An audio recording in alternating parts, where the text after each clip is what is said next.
podcast right now. Hello, welcome to Podcast Right Now, episode 199.5. My name's John Michelle. On the pod today, we have a $1,000 dog. Let's get some barks out there in the chat. Come on, rough. Arr, arr. Also with us today, the lead singer, lead songwriter, composer, mixer, master of a band called Nothin, Nothin apostrophe. Hello, Carl. Hi. How's everyone? That was true, except for the part where I'm in the band. He's in the band, but he pretty much started it, so he gets the credit. Hello, Carl. Hello, Chirpy. How the hell are you guys doing tonight? I gotta warn you in advance, I am low energy mode right now. I am about to fall asleep. I took in a lot of sun, started drinking too early this evening. Have a Red Bull. Yeah. It's only 10:30 p.m. Have a Red Bull. Have a Red Bull. I don't stock that at my house. I don't have any bulls. I don't have any bulls. I'm bullless. Get yourself a Mountain Dew Kickstart instead. Yeah, probably shouldn't just eat this taco. Drinking H2O. Yeah. I'm good. I mean, you seem like you're kind of awake. I feel kind of awake. Eating Taco Bell to celebrate finishing an assignment. There you go. You weren't kidding about that bell. No. There would have been very little payoff in me. Joking about being in line at Taco Bell. Somebody was causing a big fuss too. Oh yeah. There was a pickup truck who was not happy about something that was going on. Oh no. And he was at the window for at least 5 minutes. It was 5 minutes from the time I started counting. So, and then I rolled down the window to try to overhear some of the kerfuffle. And, he sounded generally angry. His wife was in the passenger seat, like with her head in her hands. And the only thing I could really make out was he asked something about doing something just for shits and giggles. And he was waving his hands a lot. And then, so they settled his hash. And then it was a fairly normal Taco Bell line. Yeah, you got to watch out for folks that drive giant trucks in the city. Like, those guys are capable of anything. I mean, they took the time to finance and purchase a giant truck to prove to the world that, yes, they are a real man. So, yeah. I wonder if they were out of nacho fries or what happened. I'm curious now. I must know more. Yeah, but it seems like a weird time. I don't know why that came up at the window. Unless they told him at the box, and then he was just stewing. Yeah. For like 2.5 minutes. He's like, I'm really gonna unload on them for being out of this. Honey, I think I'm gonna say something. Yeah. No, don't. No, they were out of something I wanted too. Don't, Tyler. I wanted the Dorito shell tacos, and they were out of them, so I had to have regular tacos. Y'all got that pirate still working over there? Is this the campus one? Yeah, I was gonna mention that. She's Juanita there? Is still working there. Guys, every time I've been to guys, Taco this is Bell, like, I think she's been. It's a delight. Yeah, this is like 15 years later now. You realize this? Like 20, yeah. You know 18. What I mean? Yeah. What the hell? And she, like, seriously, she's a never lifer. She's never not been the person at the window. Yeah. Like the last 15 times I've gone.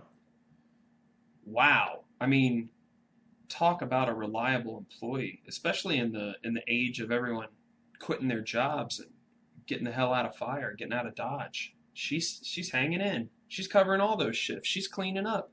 She's like, I'm working 80 hours a week right now. You guys, I'm laughing all the way to the Taco Bell bank. Getting those Robert De Niro's. Laughing all the way to the border. I'm working 80 hours a week. I can almost afford rent. Yeah. Yeah, kind of sad, I guess, that one day we'll go to that Taco Bell and Juanita won't be there anymore. Yeah. And you'll have to assume that she's not retired, you know? Right. Yeah. That will be the final shift when she keels over. Wow. Little part of a Columbus culture, you know? Life, guys, you know? Yeah. Everyone that's been to that Taco Bell knows Juanita. Yeah. Well, in the last 20 years, yeah. I don't know why I call her a pirate. That doesn't really make sense. She's a sweetheart. Pirates are typically mean. They'd steal from you. Yeah, they're salty. Take your booty.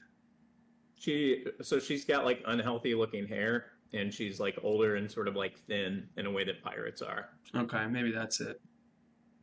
I think is where it came from. That was a different John back then, calling people pirates and stuff. How rude. It was the same. You're the same, John. No, I've matured a lot since calling people pirates. Now I call them Nazis, and I call them woke. cisgendered. I call them cis males and wasps. Watch out for those wasps. Let's do our weekly Keanu Reeves fun facts. Here we go. Let's get into it, guys. Fun fact number 1: despite, or perhaps because of his multicultural background, Keanu Reeves has never become an American citizen. Did you know that? False. It's true.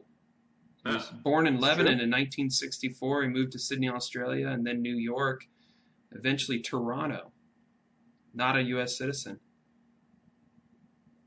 He was a big hockey player as a kid. Fun fact number 2. Fun fact number 3, when Keanu Reeves was a kid, Alice Cooper used to hang out at his house. Joe would like to hear that one. He's a big Cooper head. Cooper heads. Feed he was hanging. Keanu He was hanging with Reeves. Mr. Cooper. He was hanging with Mr. Cooper. My favorite Mr. Cooper, hang with Mr. Cooper memory is the episode where he's standing on a chair trying to look down Oprah's shirt on the TV. Is that right? It was a time in history when people wanted to look down Oprah's shirt. It would come and go that time in Strange. history. Yeah. Yeah. She did at least a couple cycles. Keanu would get home sometime towards the end of May, and Alice would be sitting there with his mom and dad. He would say, "School's out for summer." And him and Keanu would just kick it. Fun fact number 4, one of Keanu Reeves' earliest roles was on a Coca-Cola commercial. I think I've seen this. Fun fact number 5, Keanu Reeves almost renamed himself Chuck Spadina. Good move not doing that. Yeah. Wait, he was trying to be like Italian? Where's he from? Beirut is where he was born, yeah. Let's see, it means cool breeze over the mountains. It's hard to pronounce and seemingly too exotic, said his manager. Reeves facts number 6, Keanu Reeves has a deep love of motorcycles. I think we all knew that. Yeah. Yeah. It's still a fun fact. It's still a fun fact. Can we get one more? Can I do one more? Is there a good one? Give us a good one. These are all pretty lame, aren't they? Yeah. Everyone likes motorcycles. Yeah. Just regular red-blooded American. Yeah, only not an American. A good one.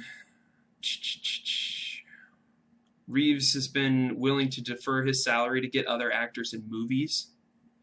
Examples are The Devil's Advocate, The Replacements, Something's Gotta Give. Seems like a nice guy. I think I would do that if I was an actor. I'd be like, I want this movie to do well. I'll give up half my pay if we can get Elijah Wood in this bitch. Let's go. Yeah.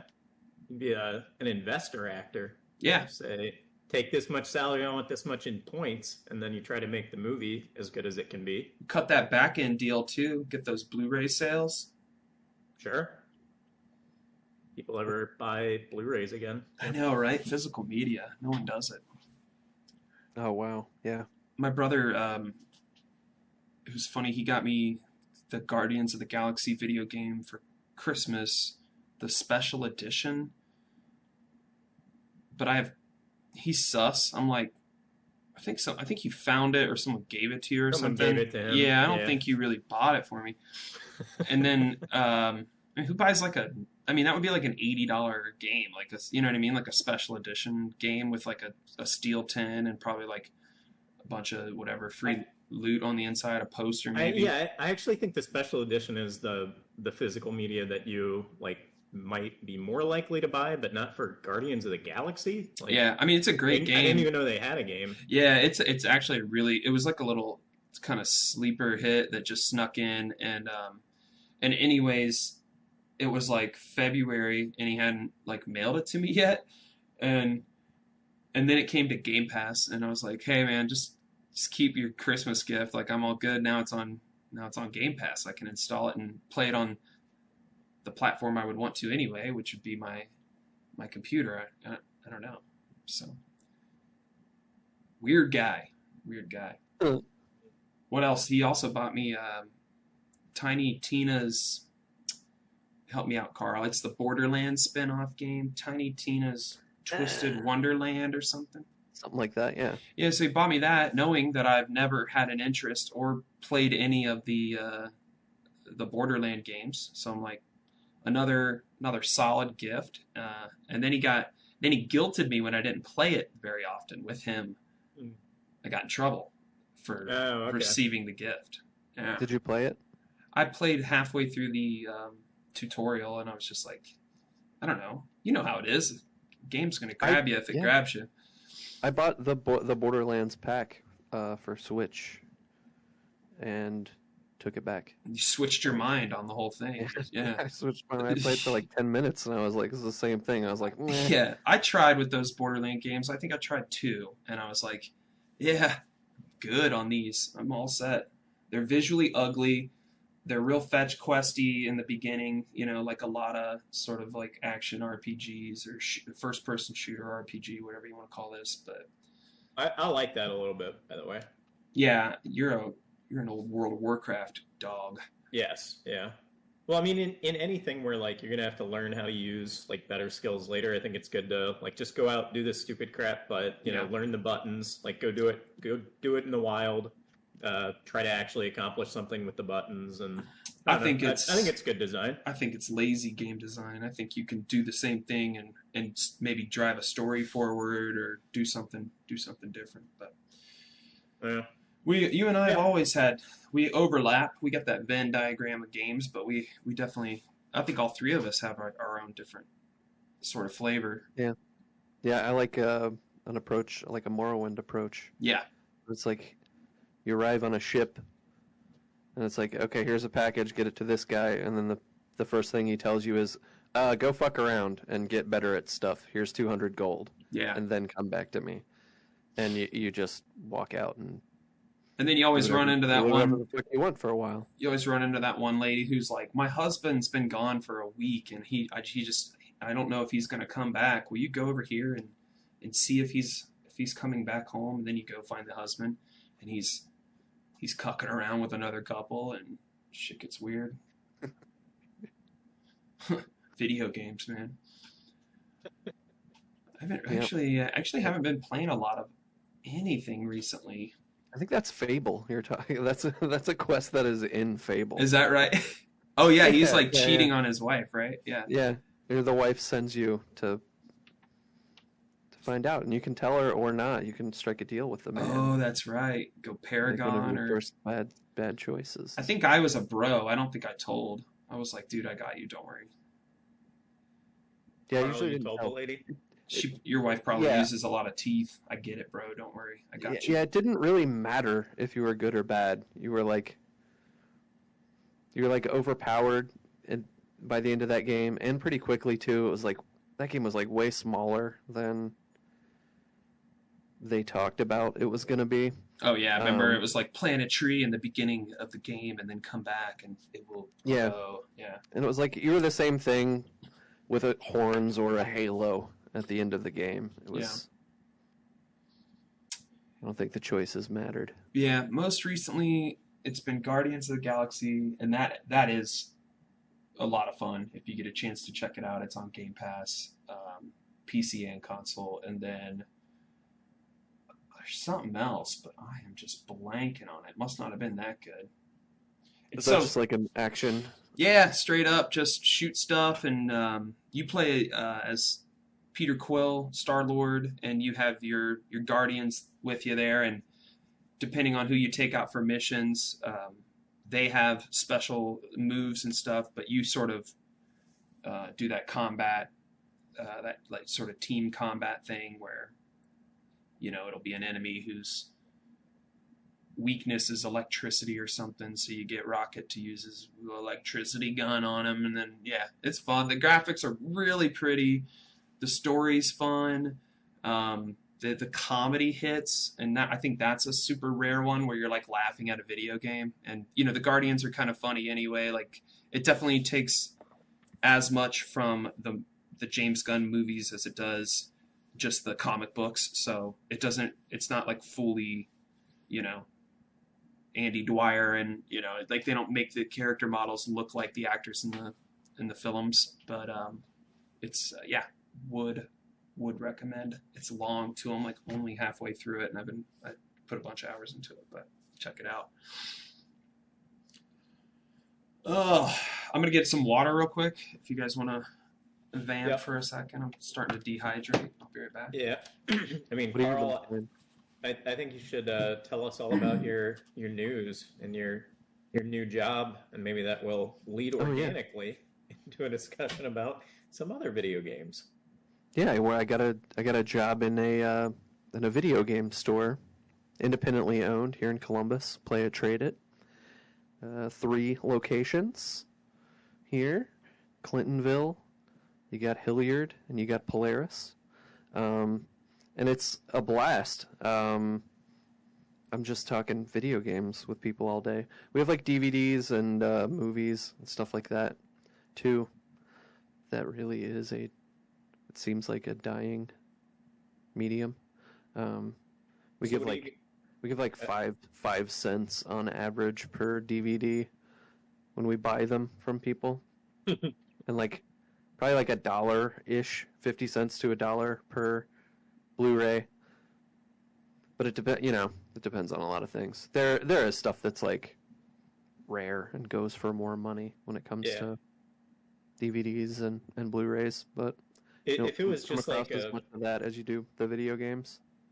If it was just like a good movie or something, but not a rare one, would you get, I don't know, $5 for The Matrix or something?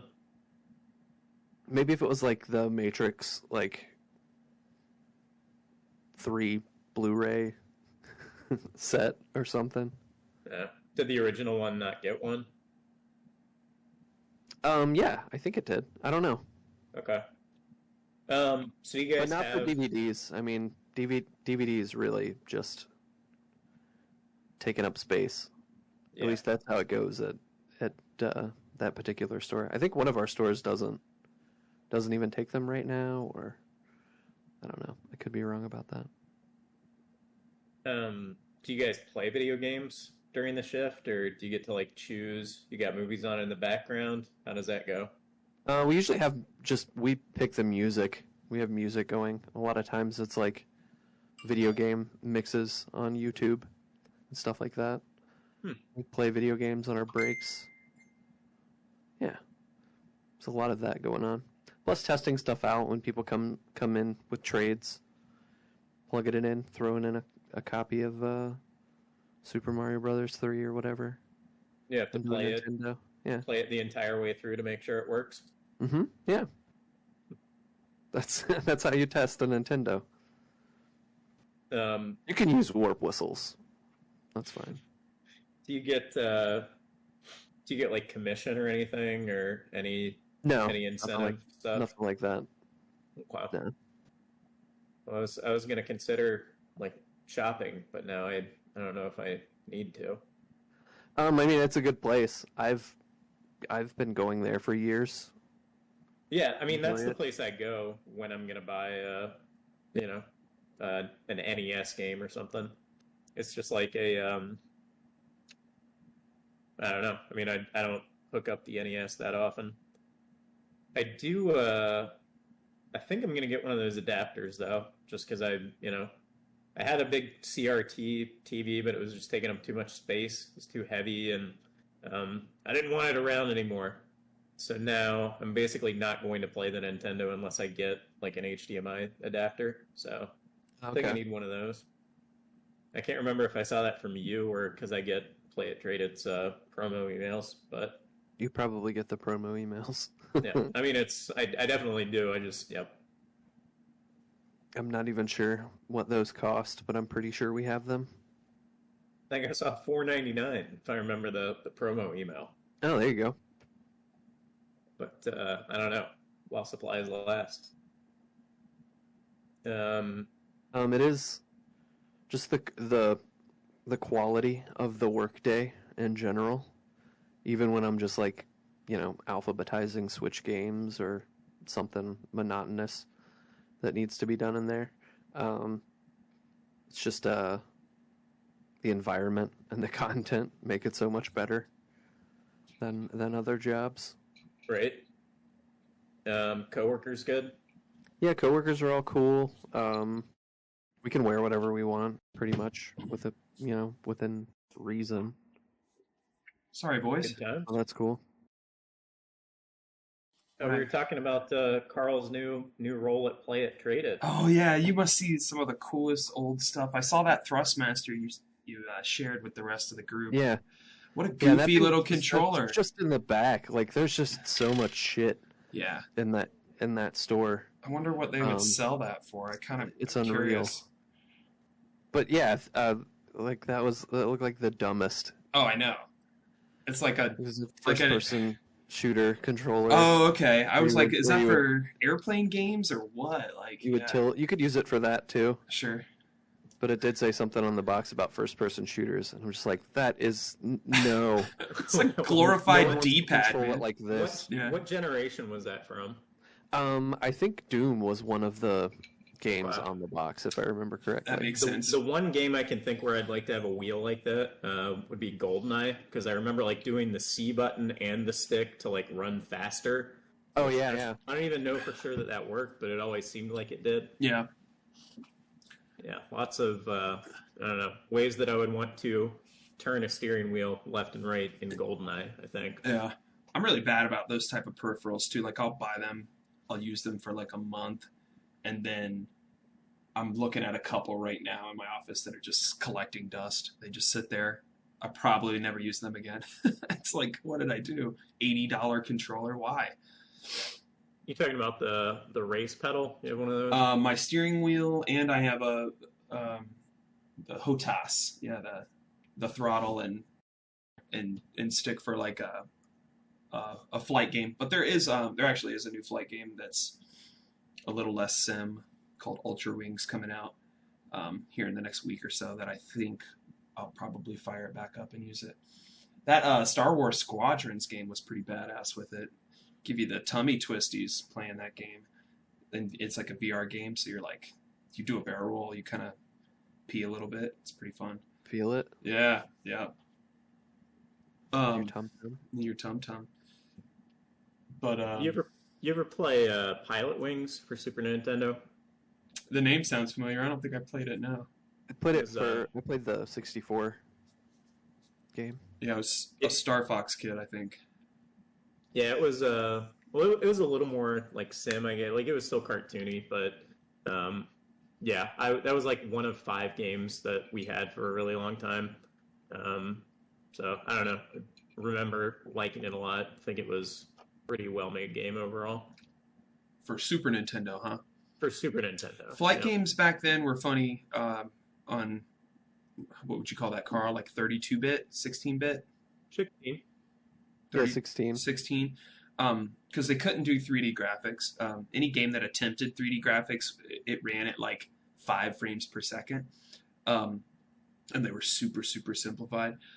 But I remember like the Top Gun arcade game and how they would kind of fake it. You know, they did this with racing games too, where they had baked in like 3 or 4 different angles that it could show the airplane from behind, and it was like, oh yeah, I'm going up, look at me, I'm flying, wow, you know, it was pretty hackadocious, but Yeah. still. Well, and the Super Nintendo had Mode 7 programming where they could kind of fake it, Yeah, like Mario Kart and F-Zero. yeah, we had a racing game that same thing. It was like, you know, the car models were probably like 5 polygons, right? And yeah, the frame rate, it was just like frame, like it was so bad. Like you couldn't even tell, like if you turned too quick, you're like, okay, I'm lost. because the frame rate was so low. You're just like, I don't know what I'm doing. Oh man, we've come so far with video games. I just had this conversation with a neighbor about just like how we're still completely in the infancy of that kind of technology, gaming technology. I mean, if you're talking about 30 years, that's a pretty far gap in what was able to be accomplished in that kind of entertainment. So it makes you excited for the next 10, 20. Although recently they've been doing the same hacky bullshit. Can't believe the new Halo's out and I don't give a shit about it anymore. And it's been out for like 3 months, 4 months. You know what I mean? That one's a bummer. This free to play model with the games as a service kind of bullshit thing. Like, I started playing Fortnite recently because they took building out of it. That was the one I was thinking of earlier. That's been a lot of fun. I don't know if you guys have ever played that game, but They just completely took that part out of the game? Yeah, or is there like it's just a modes mode without it now? Yeah, it's Okay, just a mode. okay. There's single, duo, squads, and it's just the no build mode. And I go in there and I mop up on these little kids. I don't even know what half the shit in the game is. Like, I don't know how to use all the weapons yet, but I still clobber these little boys, and it's fun. And yeah, if you roll in with a squad, it's pretty good times. I will try that one because after PUBG, like I played PUBG a couple of times and just kind of knew, no, like Yeah. this isn't gonna work for me. Nope. I would have tried Fortnite immediately after that, but I felt shut out by the building aspect. Yep. So Those 9-year-olds, man, they'll build a circle around you before you have time to even like change what shape you're trying to build. I was always trash at building.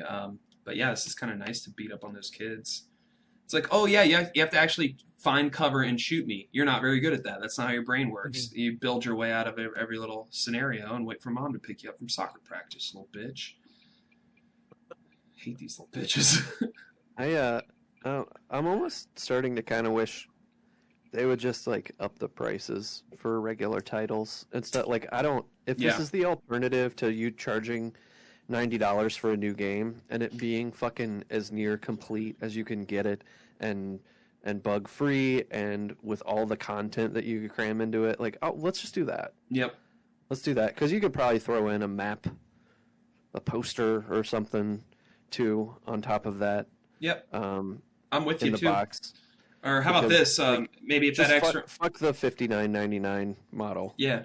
Games have been that price for so long, and clearly, there's like workplace issues as far as like crunch, culture and shit like that. And it's like, if this game doesn't hit, a bunch of people lose their jobs. And here's a crazy idea also. Like, if you're paying extra, like, what if the game came out and it was finished? Like, it didn't have a bunch of day one installs and auto updates and bugs that have to be addressed. Like, that is just status quo of gaming right now. Like, here's your game you were stoked for. In a week or a month or so, it's gonna run real nice for you. It's bullshit. Is that the problem with the new Halo? I'm not sure I no, noticed this or for Halo, I think it's just a lack of modes. Like, if you like, they're just doing that model wrong as far as like basically the Fortnite model or the Rocket League model, where it's like, what's my incentive to come back after I maxed out all of my XP? So I'm sitting at 100. That's the level cap on it. I've unlocked every piece of armor in it. You're just playing. You're playing to play. It's Halo. Yeah, and I'll do that. But like, if you've trained me over the last 5-10 years with this type of model, what's my incentive to come back? Like, there's nothing for me to unlock. There's it's fun to play it just because it's Halo, and the game does play well, and I do enjoy playing it, but like, I have to convince people to come back and play. They've moved on, you know what I mean? Everybody else that I play with, they've moved on because they're used to that model too, where it's like, what's the weekly challenge? What's the reward for that? Why aren't they cycling in like every 2 weeks? There should be a new game mode on there. Their new one for season 2. So season 2 is just coming now at the beginning of May. It's like, this game has been out for so long. They only added like Slayer and some of those other core modes because people bitched enough online. And the big thing with season 2 coming out is King of the Hill is going to be here. I'm like, I'm sorry. Every other How Halo did it- game I've ever played, all of those game modes were there at launch, ready to go, with Forge, with co-op for the main campaign, and the campaign. Remember, it was an extra month before the campaign even came out. Like, I don't know. Fuck 343. They don't know what they're doing. And So that franchise is fucked. I don't think it's That's savable.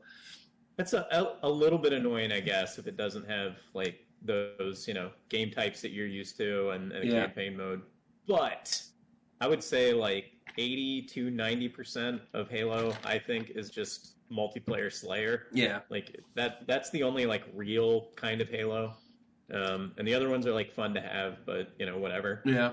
So I feel like either that game is not as good just in the core like Slayer gameplay, or we've gotten too old or something. Yeah. I'm not sure which it is. I don't feel like I've spent enough time in that game to really have an opinion, but it has like totally gone cold in terms of being in rotation and anyone Yeah. like being excited to play Halo. It's the newest Halo, for Christ's sake. Yeah, and it's not old. And Halo typically has legs, big long legs. People will play that for a year, 2 years before it starts to die off, and people get distracted with other shooters or games like that. If you went and looked at the like current users on Steam right now, you'd probably laugh. It's probably like a few hundred or something. Yeah, it's a bummer. You know what I think could fix it? What? Everyone default is grappling hook on, That would be fun. and Or- everyone's got it until they trade Okay. it for something else. That's just the default. So why not inject that as like a mode? You know what I mean? At that, like after a couple weeks, it's like, hey, we're doing grapple week. For 1 week, you can play all like that. That kind of shit gets me excited to come back to a game.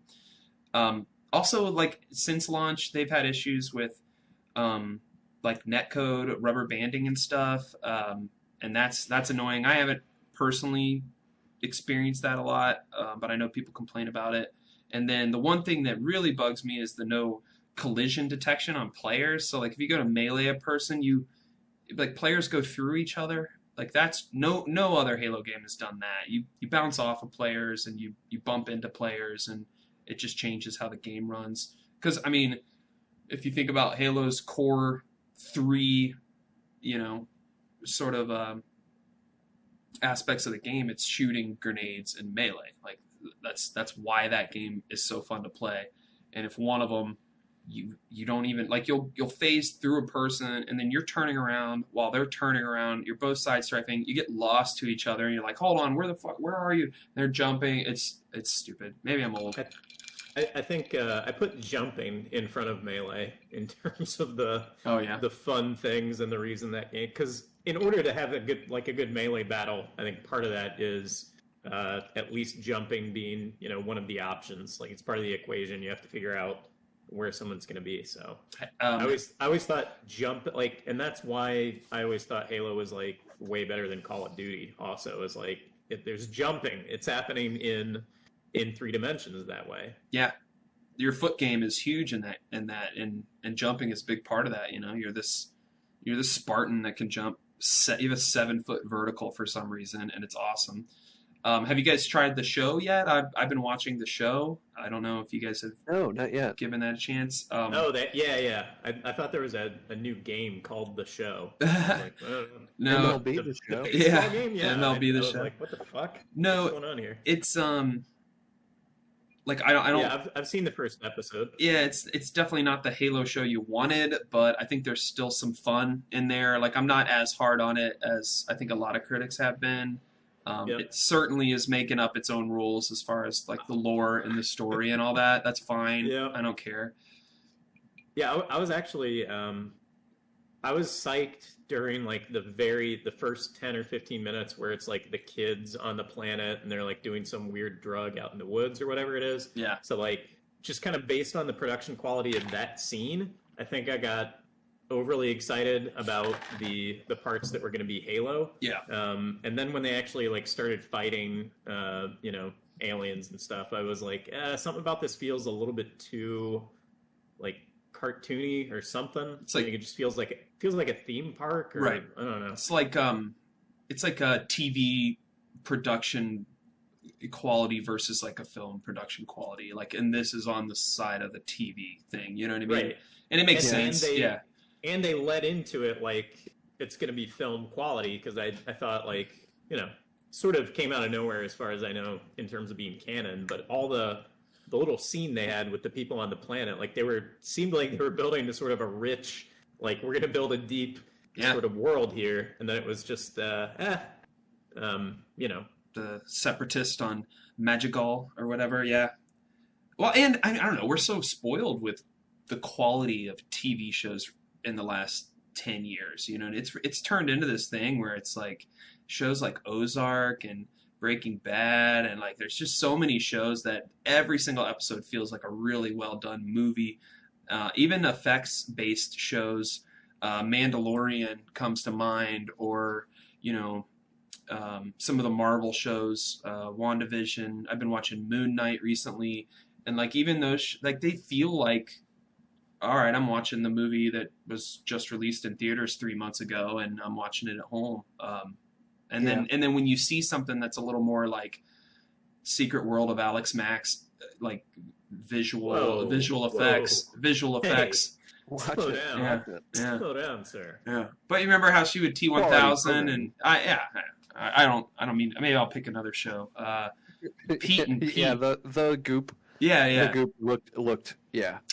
It's super 90s. And there was CG, there's like a slew of Sci-Fi Channel like special effects in the late 90s, early 2000s that you're like, well, I mean, they have a budget to work on.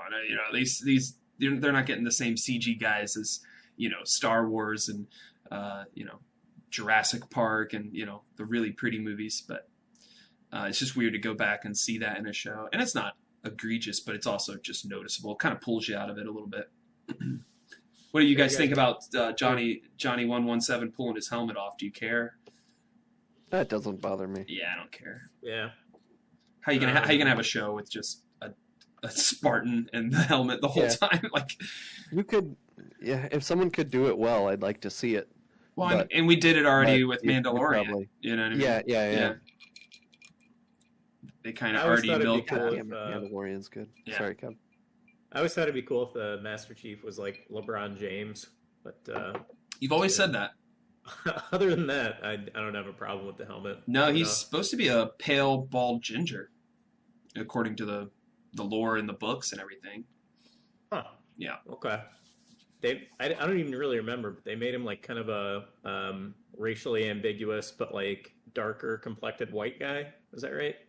Yeah. I forget the actor's name. He's actually killing it, I think, in the role and everything. Like I think we're up to like 4 episodes now, and I watched episode 3 last night, and that was the one where they, for the first time, introduced Cortana, which was kind of cool. Like Dr. Halsey has to like illegally clone herself to basically suck the brain juice out of her clone and then put it into an AI. But in the books, it's like AI and that technology has like been around since the beginning of the Spartan program, and every Spartan had an AI that would accompany it with its suit, and that's how the ships could navigate slip space and all that. And I don't know. Like I don't know. I just want I want the thing I like to be good. That's all. Like the games, the movies, the shows, everything, and it's like all sort of like C+ level, which is fine. Are you guys watching Winning Time, the Lakers show on HBO? Haven't started it yet. No. Pretty good.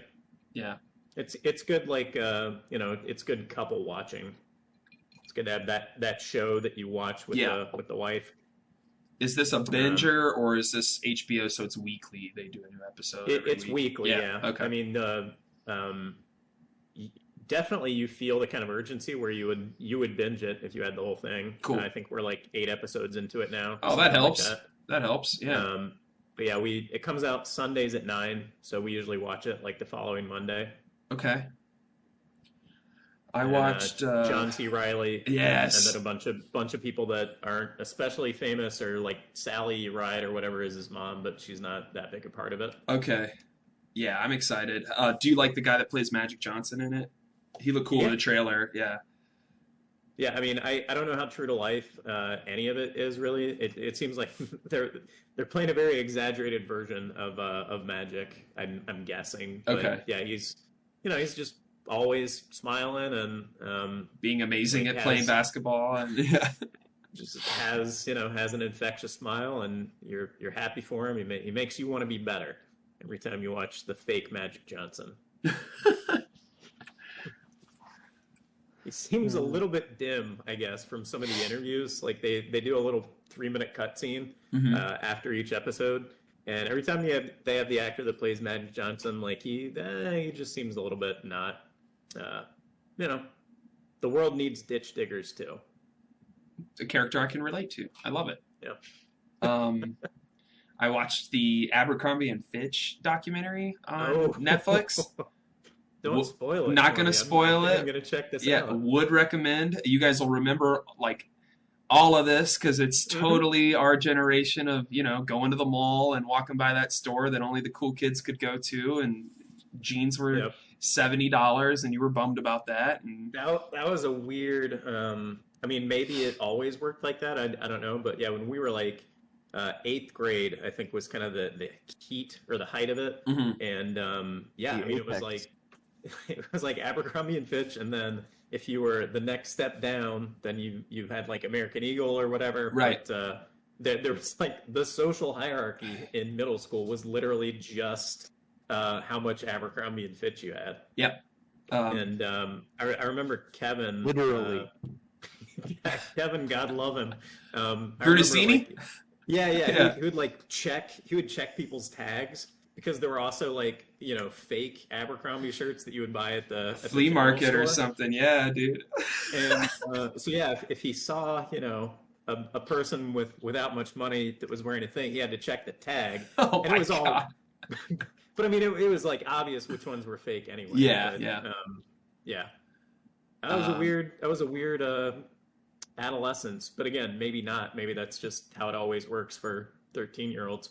I don't get that vibe with my kids now and what I see kids wearing, and I meet other kids from their school, and it is like, to me it's like maybe a pair of Nikes are still really cool. The kids are way into the Crocs right now, like that's a big cool thing that kids like, but other than that it is like a real obvious vibe of do you wear what you like, represent your fashion, whatever you're into, or and it really doesn't seem like an issue. I used to, man, I was stressful during that time of our lives. It was like, fuck, man, I just want to be cool at school, and Mhm. I don't have the money for the shirt. I'm so sad. Right. Or the car. Yeah, You were supposed to have a cool car too. yeah, Not even a cool car, just a new car, not a cheap car. yeah. Something that wasn't. Not some hot new Maserati. Dude, I drove Yeah. a hatchback, or like a station wagon tan Taurus that I had to disconnect the battery anytime I parked it so that it wouldn't drain, like it had electric issues or whatever. Like, yeah, but still almost got laid in that car. So Yeah, I mean, just having a car was a big enough deal.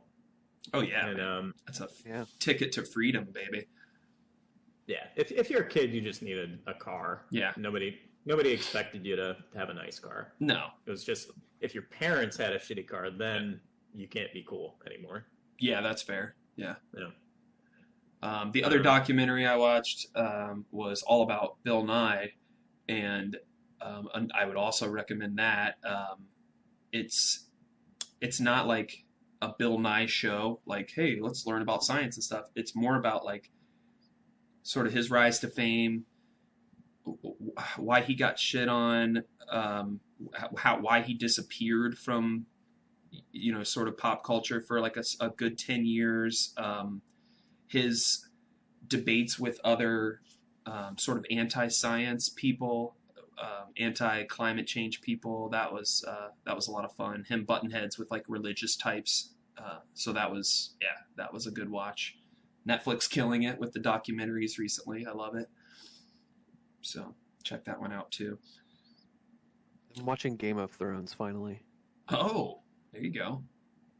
Yeah, I only watched the first season back in the day, so Yeah, I think I only ever It's long. watched 1 or 2 seasons of that show, and my brain's too smooth for that show, man. I remember every time watching it, annoying Maggie be like, "All right, hold on, who's that guy?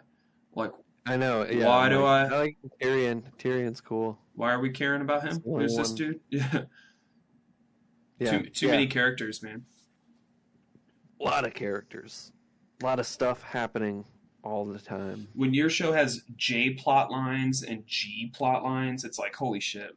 And the hours are like the episodes are like hour long, and they'll take 2 episodes off of one plot line and then revisit it, and you're like, oh my god, I'm out. I'm out. I did watch. I did like watching all the super fans squirm on that last season though, because they had to wrap all that shit up, and they knew it was going to be the last season, and like every episode was like resolution, resolution, resolution until the end, and then no one liked the end, I guess.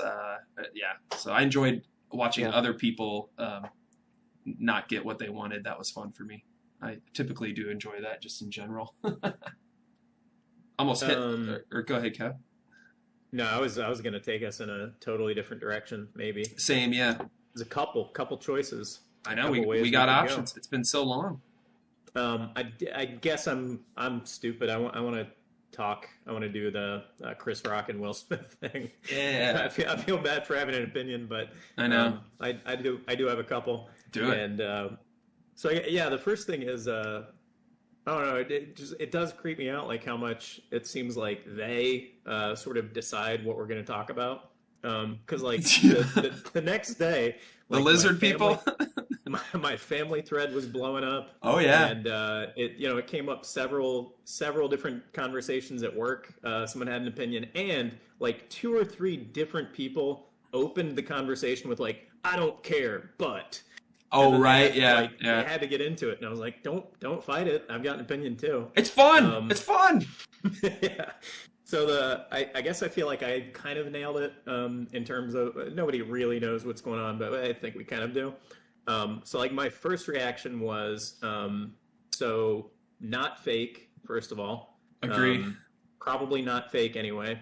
And that basically he did this because he felt cucked by everyone knows that she likes to fuck around with his kids' friends. Mm-hmm. And so he felt cucked, and when you're in like a high pressure, sort of a big situation like that, and you have this like sort of destabilizing energy like in your relationship, I think he just like sort of went AWOL, and yeah, it was all kind of driven, I think, from what a like toxic pile she is. Yeah. But he also is like he's the victim side of like the unhealthy like pair that they get to make. Yeah. And yeah, so that's pretty much my reaction to it. I felt like very like my love line brain kind of kicked in, and I'm like, oh, let me try to figure out what you are. Yeah. And yeah, and then the other like kind of good takes I thought I saw were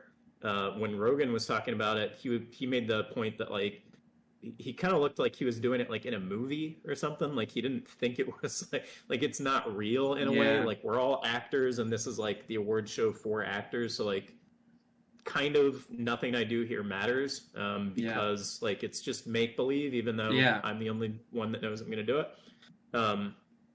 And then the other thing is you wonder like if he was drunk or on some kind of drugs or whatever. Mm-hmm. And so I'll go back to like big moment. He's a little bit like paranoid or insecure person.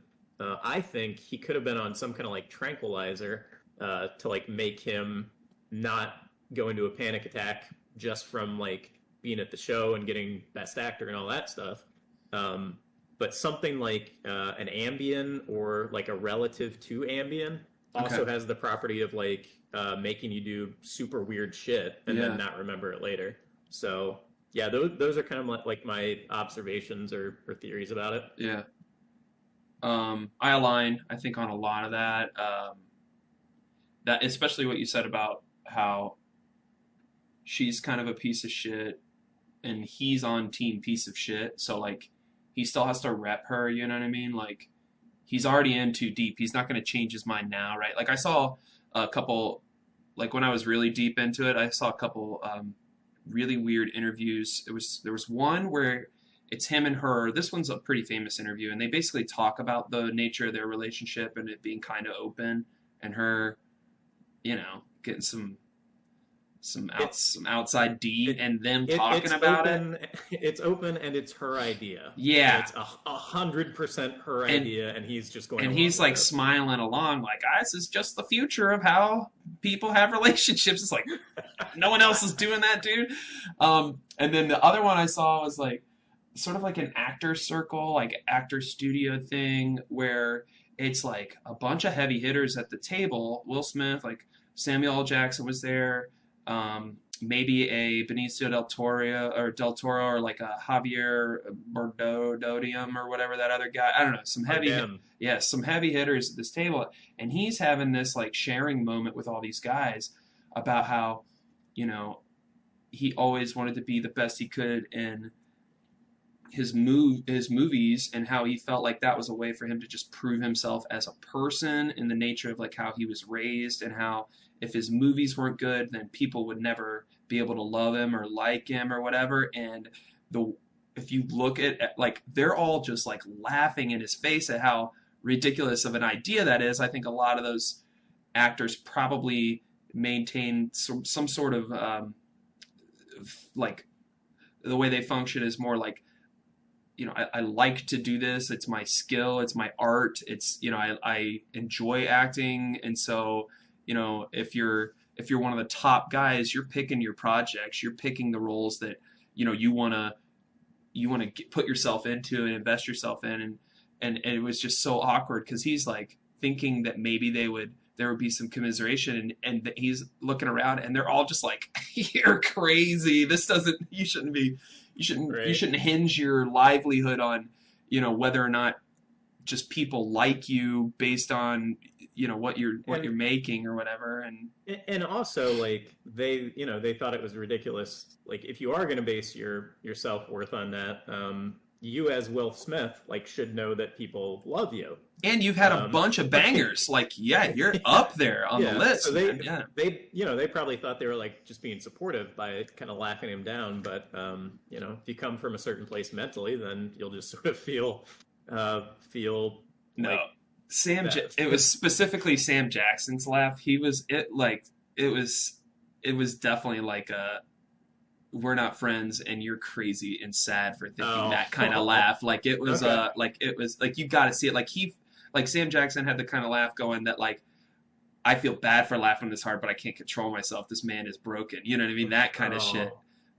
Look it up, but it was funny. The other thing I think about it is just like, what a dickhead. Like, I mean, he didn't just slap him. He sort of like, it was a slap, but it was like he's like twice the size of Chris Rock, and I love Chris Rock. I think he's like a legendary comedian. I remember being a kid and watching his HBO special and being like, unlocking parts of how I thought about comedy in general, and him just being like one of the best, Chris Rock wrote one of the few books that I've actually read. There you go. Like I had that book when I was like 9 or something. Yeah. I forget which one it was, but you lent me that in the 5th grade.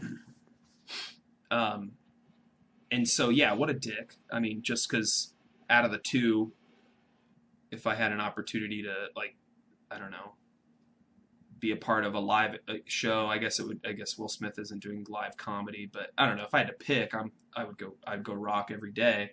And the other thing is, I've been having a lot of fun with the internet machine and all the memes and videos and people doing animated versions of it and people doing CG versions of it, where they have like this long fight, and like just the TikTok feed and the YouTube shorts and just all the different versions, the remixes, like putting that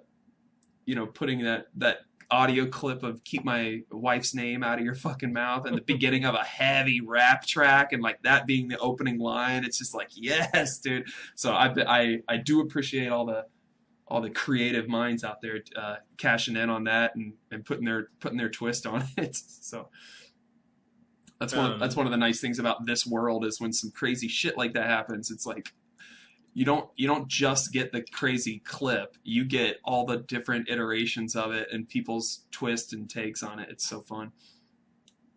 The other thing, this is unverified, but the story you always heard about Will Smith was that episode of Fresh Prince Mm-hmm. where Will's like real dad is in town or whatever, and then I forget what he's trying to get out of him. Maybe just like Phil's money by proxy or whatever. Yeah. But something happens between. There's a scene where Will, the character, breaks down because his real dad like doesn't love him or whatever, and then so you saw like BuzzFeed stories about how like that entire thing was improv and like Oh, that's wow. his that's his personal experience basically. Again, unverified, Right. but kind of makes sense or like maps onto what we are seeing him do now. Mm-hmm. Yeah, I remember an era when it was just like Independence Day and Men in Black, and that was the Will Smith you had, like, and Fresh Prince and Bad Boys, right? And it was just kind of like, I love this guy. Everything he's in, he's funny. He gets good roles, and then he turned into sort of like a serious actor. I think it was on Bad Friends, Bobby Lee, Andrew Santino. I think they summed it up in a nice way where it's like Will Smith is no different than any other celebrity, but it just hasn't happened to that any whatever. Like if you're a major celebrity like that, like your time is coming. It's just a matter of when, because they're real people and they're crazy people, right? They live in this crazy fantasy world of like being sort of royalty, and we've seen it happen a shitload of times with huge celebrities, and often they'll recover, and sometimes they don't, and sometimes it's serious shit, but Right. People just like attention too. Like some people Yeah. don't care necessarily if it's negative. They Right. just they like attention. And if you're a celebrity, like, and it's 2022 and we have the internet, like there's never been anywhere near this much opportunity for like that amount of negative attention that you could get just by going up and slapping Chris Rock. so so whether it's a slap or Which is an argument for staged. yeah, true. I mean, I don't Get the think it was like clicks. staged or Right. anything. But It's an argument for both, I think. It happened on a stage. I mean, but Always that. but I like that idea that like these are people with real problems and real lives, and the internet and how much attention they're getting, but like every celebrity is going to have that moment. It's just when, you know what I mean? And so it's fun. So like pick a celebrity that you still have respect for based on their work, because that's all it is. I mean, interviews, I guess, or whatever, and like they're going to have theirs. Like they'll have their Chris Rock slap eventually. Not They'll- like this though. This is kind of special, yeah. Yeah, I don't think so. I think Will Smith has like even for the population of actors, I think he's probably got like 1 out of 100 type issues that Yeah. are kind of making him volatile in certain situations. Yeah. So yeah, I don't. You just mentioned like Bobby Lee. Is he one of the bad friends or whatever? Yeah, I love him. Like he seems like a normal enough guy. I know he's not as famous, but yeah, like Joe Rogan. Yeah. Probably a couple other people we could name where it's just like, no, they'll stay. Yeah. They'll stay regular. In those situations. But in those two cases, these are, comedians / comedic actors / podcasters that a big part of their value is their mind and their creativity and the stuff that they say and their sense of humor, versus an actor who they read scripts, man. They play make believe. You know what I mean? That's their skill, is that's fair. they can cry quick for you, and they can do it 5 times in a row till you get the shot or whatever. Those people are weird. I have so much more respect for comedians and creators. People who actually do the creating and not just the person selling someone else's creation in a movie or a TV show. So I don't know. But, okay. Yeah, withdrawn. I feel like, I don't know, understanding. It's just from the like love line training. Like, we're not doctors or anything, Mm-mm. but having the knowledge We're that better we do than some doctors. I wouldn't say that, but Of course we are. yeah, but it just, I mean, it kind of drives home for me how it's just not good. It's not a good environment for them to be under a microscope when this stuff goes down, probably. Yeah, it's still Like it's all still a of the person. sea of Yeah, stuff, yeah, like as funny as some of the memes were, just like not healthy. yeah, I just feel, yeah. I guess. I mean, they're already living in a zoo. I feel like. yeah. And they signed up Get for it. Let's be honest. You know what I mean? They want that life. No, I mean, That's what they're after. You know? they were kids. They're pretty impressionable to be yeah, but taking on a role of Fresh Prince. And you're like, was he in his teens? He started out as a rapper, Fresh Prince and Yeah, DJ Jazzy Jeff, and so yeah, he had designs to become something big. You know, I mean, like any of these guys do. I mean, they're going to the auditions. They're printing out their headshots and they're sending them out. They want to be Hollywood. They want to be celebrities. They want yeah. the power. They want the Just girls, the when you- cars, the yeah. When you're deciding at like 16, 17 that you want to do that, it's out of the norm, and it's Sure. But it's you- like but they you could get bow out you of the get game, embedded too, into this you know? machine at such like an impressionable age. I feel like it makes, because all of this is like rooted to probably some kind of trauma.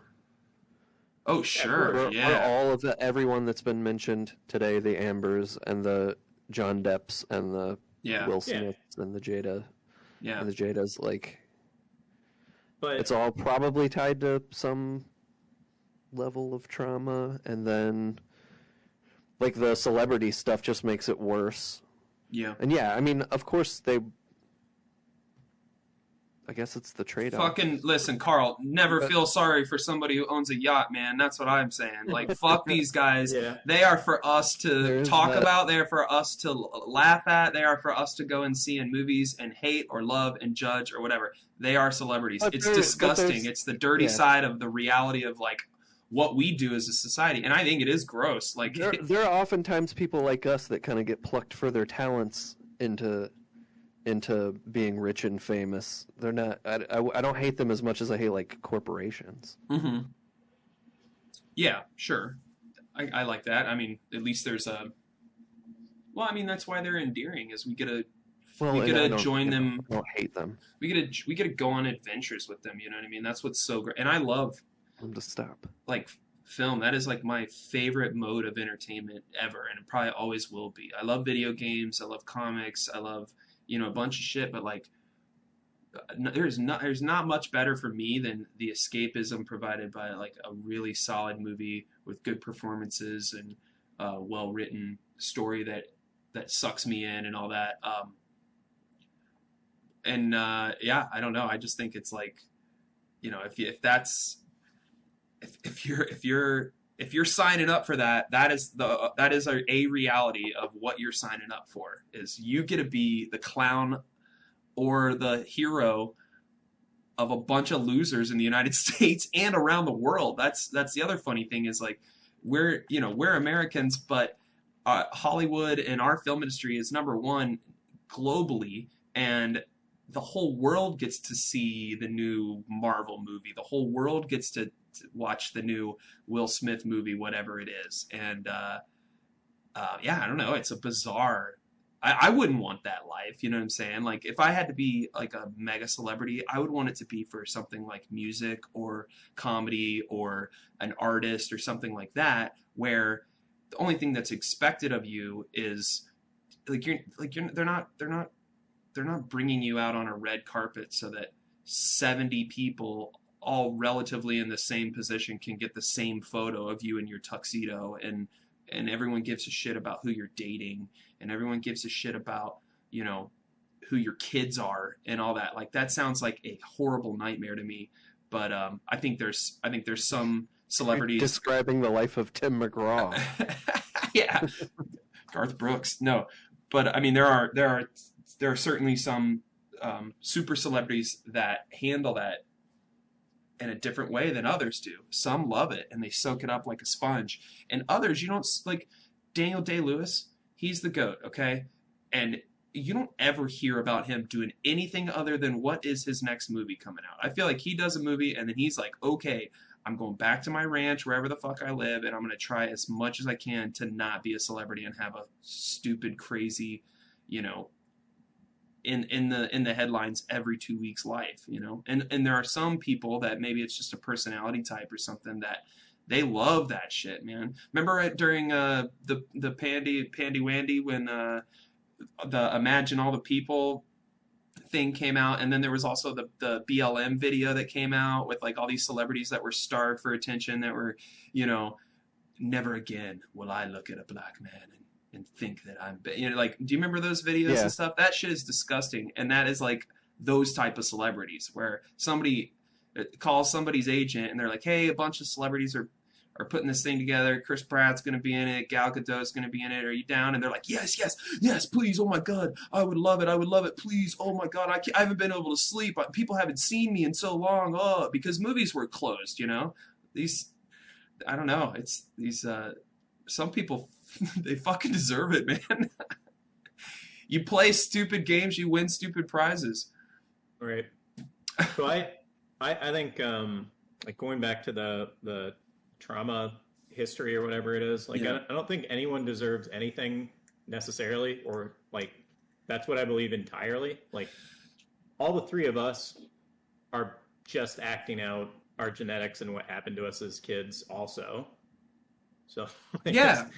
I'm not trying to make a value judgment about someone like Will Smith. It's just like, no, you're right. You can either not judge any of it, or I feel like you have to judge it to its like full extension, and just sort of at that point you're kind of commenting on the action more than like it's not his fault that he did something stupid. He was just the guy that was in that spot, and you know, yeah, he was him, and he had to do it in that moment. So this one's fun though. In that we are all the same. That's what I'm saying. Is I genuinely kind of in a weird way feel bad for like everyone that gets into some shit like this in a weird way. It's like, fucking Will Smith. Well, you can weigh it. Is it that bad? He slapped Chris Rock. It didn't seem to bother Chris Rock all that bad. I don't know. Well, and I don't think people are reacting that much to like the harm or whatever that they think was done to Chris Rock. I think they're reacting to how far out of line just they think the behavior was. Like, who are you that you thought that was okay to do? Yep. Like, nobody got hurt. I don't think anyone even... Yeah, what he did was out of bounds, man. At no point is anyone allowed to assault another person, whether it's on a stage in front of a bunch of people or it's at a gas station. Like, but people are repelled by it, not even necessarily because it's like so... Like, the action isn't that damaging. It's not that it's out of line because, like, you can hurt someone doing that. It's just, like, that is so weird in terms of, like, something that most people think they would never do. Yeah. Like, they're repelled by just how not normal it is without any, I don't think, real consideration of, like, you know, what's the, you know, what are the effects or the fallout or whatever. Yeah. I think it's mostly, it's, like, disgust. It's just like, whoa. You can do that? All right, well you're just weird, and I don't like you as much if you're that weird. Yeah. I don't know. I'm gonna start watching the Oscars now. I can tell you that fucking much. I never watched them, but next year, dude, I am there. I'm popping corn. I'm like, who's getting hit? This is gonna be awesome. No. I know what you mean, Carl, though, and I do the same thing, like, whether it's a celebrity or whether it's just something I read about or see in person, is like, if somebody fucks up, there is a big part of me that's like, I'm sorry that you did that. That sucks. I fucked up once. Well, sure, we've all fucked up, man. You know what I mean? Oh, yeah, I remember you slapped Kevin in the face when he was hosting trivia at Max and Ernest. Remember that? Yeah. No, when did you fuck up? It was an elbow. What are you talking about? Because he said, you know... He said the Nintendo came out in 1986. Oh. That's technically not true. I remember. Yeah. That was the North American debut? Something like that. Yeah. No, we were young. I think it's only human to entertain some chunk of like, oh, that sucks for Will Smith. He definitely made a boo boo. But Yeah. don't feel Yeah. bad for a guy who owns a yacht. You know what I mean? But yeah, This guy's done way Yeah, more there is- sinister there is shit that. than slap Chris Rock, probably. You know what I mean? And you there's should yeah. you should barely feel bad for anyone that lives like in North America. Oh yeah, Kings. It's already like, How bad is it? Yeah, you already kind of won the lottery, Yeah. considering. he didn't even have to face legal action for this. You know what I mean? If it was you or me, dude, red and blue lights, man, we're in trouble. Like, you don't get to just assault Yeah. someone. You know? Well, whoever it is, I don't know, the Oscars like board or the building, the venue, whatever. I mean, somebody looks like an idiot for not controlling that a little bit better and like, he's arrested, right? Like, yeah. we're gonna at least tell him to leave. And then they came out later and said they asked him to leave, and he said no. Like, all right, I didn't know you could do that, but Yeah. And then he still got to receive his award and go up and say a speech and all that, and didn't say dick about what he Yeah. did. Love makes you do crazy things. I'm sorry. What is going on? It's the best, man. yeah. I mean, that's got to be why they didn't do anything. It's because like this is gonna fuck up the show. I love it. It was a meltdown. Yeah. You know, Just he yeah. derailed. Screaming. He Yeah. did the wrong thing. Yeah, he The made a screaming bad was, like, choice. so jarring. Yeah, man. I mean, I mean, even that- on top of that was almost like that felt weirder than the slap. yeah. And that Him whole yelling at him, Yeah, yeah. which they also cut out of like the U.S. broadcast, didn't they? Everyone had to see that on the internet the next day. think so. I don't know. I think so. I think they did something like that because he used the F word, and so you miss because you also miss Chris Rock's like immediate reaction, which was pretty good too, where it was just like, really? He said, I just got This is a G.I. Will Jane Smith. joke. Will Smith just slapped the shit out of me. Yeah.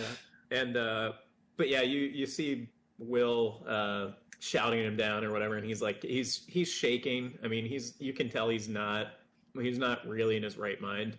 Yeah.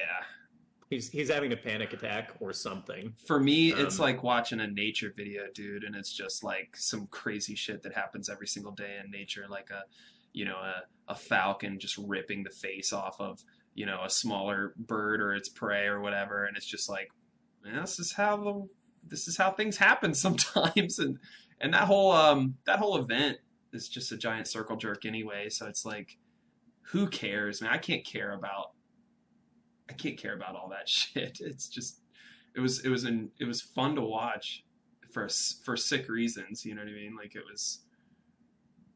I feel that. Yeah. Um, Immediately ran to YouTube after I heard about it. I was like, I must see everything. You know what I mean? So I'm no better than anybody else. It's like this is hilarious and bizarre. Johnny Depp's in court. Such interesting times. What's going on here, man? Oh, we lost Kevin. There he is. No, I'm back now. Yeah. He's in court because the lady was mean to him first, right? Yeah, yeah. Nation things. Made him drink a lot of red wine. I'm so like I don't understand, and I haven't been keeping up on the story at all. But I still keep clicking on the little court videos, and I just think he's funny. I'm Team Depp. Whatever happens, I don't like that other lady. I don't know her name. Amanda Bynes. We'll call her Amanda Bynes. Amber Heard is her name. Hamburger. What is it? Amber Heard. Amber Heard. Amber Heard. I heard that. Yeah, I mean, I definitely heard that she was like crazy and toxic before I heard anything bad about him. But I wonder how much of that is just because people like Johnny Depp and he seems sweet. But yeah, I think that's the reality. Is he's probably like kind of a nice, lovable guy that just gets involved with people who are toxic and aggressive, and that's probably her. Yeah, I think my wife explained it to me one night, and I think she's teamed up too. So I don't know. She follows all that celebrity stuff. I'm not very good at keeping up on who did what to who, when, and who got Me Too'd and all this stuff. She pooped in a bed. That's right. That's right. The most disgusting. That was the thing that put most people off of her. I think is when she pooped in a bed. Who shits the bed? It's Yeah, I don't know. Bathroom's right down the hall, sweetie. I mean, it was supposed to be punishment for him, like being too drunk or something, but it still seems like a weird. It's a weird move. Yeah. Yeah, he drinks mega pours of red wine, is what I heard. He said it seemed like the thing to do, Johnny Depp. He also said that he didn't watch his own movies while testifying. I thought that was pretty cool. He's like, when I wrap a film, I move on, and it seems like a lie still. I know. He's like, I've only seen like 2 of my films, and it was because I had to. Films are not. They're not the only thing I think about. Yeah, that's a lie. He's an artist. He's a visionary. He should have been, held in contempt of court right there for lying under oath. Yeah. Of course you've seen your own movies. I would watch all my movies. Have you guys seen his perfume commercial or his cologne commercial? I think so. I've seen at least one. It's terrible. He's just like playing a guitar in a desert. I think the last film I saw with young Depp was that Transference, and that was like not a good movie. And it's about where he takes his brain out of his body and puts it on the internet or something. I don't know if you guys saw this. It's not The good. Matrix? The Transference. Matrix has got Keanu, which Keanu can do no wrong. Let's all agree. He seems like a nice guy. Yeah. You shouldn't lionize these people. He's been some of them are cool. He's been secretly cool. like donating half of any movie paycheck he ever got to like charity and stuff. It's pretty cool. Doesn't sound so secret to me. Well, I think someone found out. They outed him. That was how unlucky for him. Someone outed him. They said he's actually a really great guy.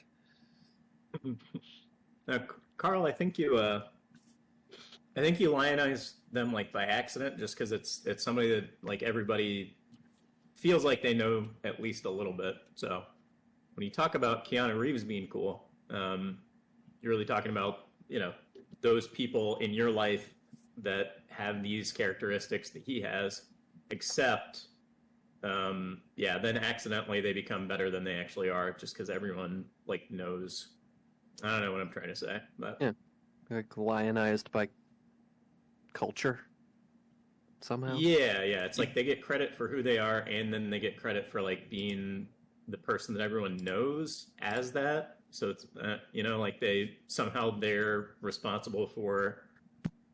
I don't know. Yeah, you sort of personalize them and make them. I don't know. It's gross what we do with celebrities in our society, but that's what we do with everything. Yeah, pretty terrible people. Pretty gross. Pretty gross. Yep. But yeah, you make it. And there's some part in your lizard brains that are like, yeah, that's the dude from down the street. I remember his adventures because I went on them with him, and he's the one. We love that. We love that Keanu. Or Paul Rudd. Paul Rudd. You like? Love me some Paul Rudd. Oh, dude, I'll go Rudd all day long. Yeah. Here, I'll go Rudd raw. Well, I had a personal tragedy today. Oh no. Yeah. I went for a ride, and I did 20 miles, and my watch knows that I did 20 miles, but for some reason Strava thinks that I only did 16. Oh, yeah. So now it's like I actually only did 16. Damn it. Yeah. You still have a little time Which to is get back more out accurate. there. It can't be more accurate. I mean, it's the same route that I always receiving the information from the other thing. Yeah, I mean that's what I thought it did. So I'm not sure what happened. Like I deleted it and tried to add it 2 more times because I was so upset. Yeah. But yeah, it still thinks that was the distance, and there's no telling it otherwise. Well, we talk about these watches like gamifying your life a little bit, and it's like if you played a video game and you collected all 17 gemstones and it says you only got 13, you're like, oh, hold on, this is a problem for me. Yeah. I want the achievement, please, and I want it now. I was counting. Yeah. That's not what happened. People Strava. will look at my stats and they will think that I'm a lazy piece of shit. I want my numbers. God damn it, yeah. Right. I mean, I think I've got more friends on the watch than I do on Strava. So if it had to be one or the other, I'm glad that it was the app and not the watch. But That's fair. still, Now, a sad day. now did this happen to you Saturday too when you went riding with? I think you went on a ride with Zane and Chad, didn't you? Yeah, I go on. I know where you're I going. saw, But yeah, I saw your map on Strava, and it's a normal ride map, but then you have this straight line that cuts down. That I thought maybe like, oh, maybe he took a break and didn't resume his workout or something. So you like Yep. teleported to a new part of the trail. You know what I mean? Yeah. Yeah. There was that issue too. Because they both I did wasn't. 20 something, and you were like 15. And I was like, huh? Kevin get an Uber mid ride, Wait, or wait a minute. It did that on Strava also. I saw it on Strava for I believe it was Saturday. I think you guys went Was to Wario's or something. No, we didn't do. We were all in Tangy Trail north, but Oh, that's right. That's right. So yeah, I thought okay. So what I did was we were stopping a lot because we had Chad, but we also had my like basically brother-in-law Nor, and he hasn't ridden like very recently, and I Okay. think his tires were like not set up Okay. to go as fast as we were. So we averaged like 10 miles an hour on that ride, I think. Okay. A dainty Um, ride. but yeah, we were stopping a lot for water breaks, and so at one point I paused and then forgot to resume, and there was Yep. probably 3 or 4 miles in between. But I thought the whole like the benefit of the app was that it would kind of it knows where I'm going even if I tell my watch that I'm stopped. And it did give you, I think, some miles, but I think it just beelined it to where you resumed your workout or something. You know what I mean? You gotta look at it. Flies You gotta look at it. when you were looking, if you were going through, took longer. It wasn't a straight line, right? Well, maybe it thinks that I did something funky yesterday, and that's why it's trying to dock me now for the ride I took today. You pissed somebody off over It's at the vengeful. Strava company, man. Yeah. Yeah. Yeah, I saw a guy. I think I might have seen a guy tripping his balls off at the turn on my ride today. Fun. He was just kind of like looked very disheveled, and he had like a nice bike, but otherwise would have thought like had a homeless type appearance to him. Yeah. He was smoking a cigarette, and he looked like really confused, and he was drinking a half-gallon of chocolate milk, Oh. and Oh. No. so he could have. This is 85 degrees sunny weather out. Half gallon of chocolate milk. That almost made me Yep. puke. Yep, 85 Ice degrees cold chocolate and milk. Yeah. high-ish humidity too. But yeah, he he looked pretty confused and pretty disheveled. But he had a nice bike, and so my read of that situation was that he must have been on the LSD. Yeah, I can't imagine why you would be drinking that milk. Ugh. I was hanging out over at the neighbor's house, and the kids were playing, and their son, his name is John, and him and Lydia are buddies from kindergarten there, and they are outside goofing off, and he went to get a drink of his milk, and again, it's 85 degrees out, and he's got a little cup of milk, and he went to drink it. He's like, it's warm, it warmed up in the sun, and he's like, I want cold milk, Dad. And so the Chris, his dad, he pops his head in the front door, and he's, hey honey, will you get John some cold milk? And I was like, and I just behind him, I was like, your son, not, I'm good. Like, I'm all set on milk right now. But I will take a beer. I don't know. This just made me think of that. But hey, man, you know what? Whether you were denied miles or not or whatever, the weather is here, and the trails, baby, they are out there, and I'm having a lot of fun kind of getting back after it. I feel like I'm kind of crawling out of hibernation as far as being responsible with the exercise and stuff. So it's been, last few days have been like, I don't know. Yeah. The chemistry is happening. That thing, right? What do they call that? Is it what's the one that releases for Serotonin, exercise? Yeah, that serotonin shit is happening for me, and it's like dopamine. That's one of the other words. there's a acronym. It's like Tobin. it's mode, I think, is the acronym, and each one stands for some of those good like free high, like free brain drugs. So you got melatonin, oxytocin, um, dopamine, and then what's the love one? This is the with one. an E. Yeah. I don't know. Epinephrine. What is it? Oxytocin was the love one. Excretocin. Anyways, Ectoplasm. if you get a chance to get your sweat on, do it. You'll feel high and happy for like 24 hours. It's good shit. You can get high too, like just get high and then exercise. Well, that's what's been fun is I've been like out of any kind of like edibles or whatever for like a while now, and I've just been enjoying that natural hit, you know. This is irresponsible. I know. You shouldn't be saying this. What do you mean? Just natural ways to feel high. We've got drugs. You're right. Yeah, you're right. Yeah. Yeah. Money can't buy happiness, but it just so happens it can buy drugs. Yeah. Yeah. Drugs aren't cheaper than exercise, but they are easier.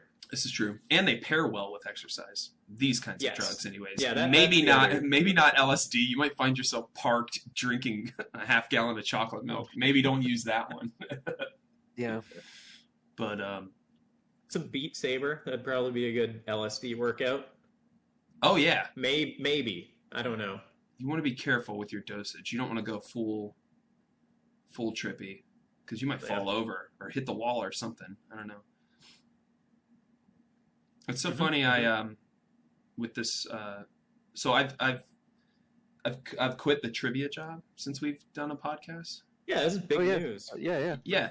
2 hours in. Yeah. We can shut it down whenever you guys want. But we're at an hour 27 right now. But I just thought I was surprised it hadn't come up yet. Saying we should wrap it up or anything. Right. So this is I've been doing this for 11 years. This has really like changed up my just week to week functions and all this, and it's like I'm doing all right and everything, and it's fun, and I'm enjoying it. I still think I made the right choice, and the job never paid well, and so it's not like I'm missing money or anything like that. It's just like it's just, I guess, the social side of it has sort of been... What do I do with myself a little bit? Or? Yeah, the social thing has been weird. So like I went out like once that first week off, and then I went out once last week, just because I told wife, I was like, hey, like a real part of why I enjoyed doing this job was being able to sort of ham it up and be around people and drink every day during the week. Binge, yeah, you get it.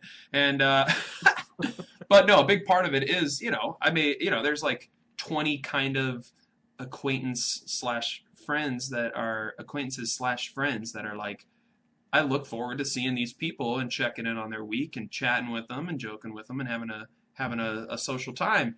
And without that, it's like, okay, I have to like find this now if I want that. And for me, an Xbox Live session isn't the same thing. Just riding bikes with one dude, that's not the same thing. And so I've gone to like trivia, each time, and it was funny because on the other side of the podium and being just a player, it hit me that I was like, this kind of sucks. Like, this is kind of boring. Like, I don't know why people like doing this. You know what I mean? So I got to find something. You're not participating in the show, or you're not hamming it up. I mean, you're a guy who likes to talk at movies. So I'm just imagining, aren't you still kind of presenting a little bit as a player? Yeah, for sure. And I've had some fun with that, but I mean, you can't do that too much. Otherwise you look just kind of like you got to pick it. You got to pick your one or two is kind of how I do it. Are you going to your old shows too? Well, I was obligated to go to Ace of Cups 2 weeks ago because I would check up on dude who's still very green, and it kind of bummed me out knowing that A, I'm super replaceable, and B, I'm super replaceable by someone who doesn't even really know how to do it. You know what I mean? And it was fine. Like, everybody was just like going along. I feel like you're fishing for a compliment here. I think that's no, I know. That's not the case. No, but it is, because I went and he ran trivia and it was shit. And it was like, yeah. But like on what measure are you saying that you're replaceable though? Like just that Um, there were people there? there was a hot body behind the podium reading questions. You know what I mean? That's really all the job ever was. You know, just because I was like good at it and fun at it, like doesn't mean like that was all bonus for excess and for anyone coming to play trivia.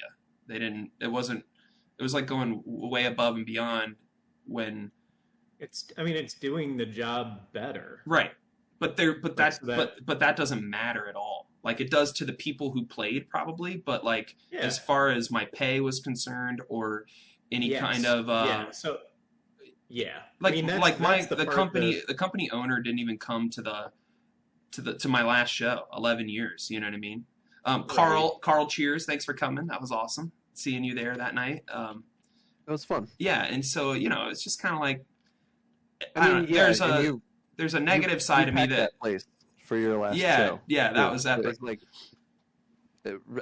a really important part of this, I think. Yeah, yeah, it was a full on like, hey, here's your last chance to do this if you want to come do it, and there was probably 70 people in there. You know, it looked like as if like nothing was playing or a band was playing. You know what I mean? It was kind of cool, um, but it was just sort of the cynical side of my mind says, oh, okay, so you just basically fucked off the last 10 years of your life and you have nothing to show for it.